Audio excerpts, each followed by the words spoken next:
31 minutes after the hour. We want to get straight, though, to our other top story, not Star Wars. This morning, Wisconsin election officials set to kick off a recount. President-elect Donald Trump calling it a scam and blasting Hillary Clinton's involvement. Kristin Fisher live in Washington with the latest details on that. Good morning, Kristin. Good morning. Good morning, Heather and Clayton. Well, the Trump transition team is calling this recount effort led by Green Party candidate Jill Stein and joined by Clinton nothing more than a scam. Listen to what Mr. Trump's incoming chief of staff, Reince Priebus, said about it yesterday.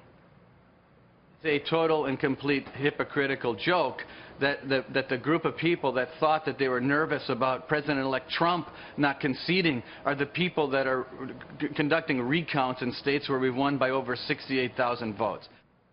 Even Bernie Sanders is conceding that these recounts will likely change little. It's taking place. The Green Party has the legal right to do it. We have recounts probably almost every election. There's a recount.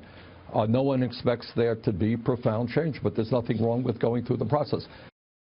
And that process will start later this morning when the Wisconsin Election Commission sits down to schedule the recount. Right now, the current vote count in Wisconsin is Trump with 2.9 million votes, Clinton with 1.4, Gary Johnson with about 100,000, and Jill Stein with just 31,000. Now, Trump posted on Twitter that, quote, in addition to winning the Electoral College in a landslide, I won the popular vote if you deduct the millions of people who voted illegally. He then alleged in a follow-up tweet, quote, serious voter fraud in Virginia, New Hampshire, and California.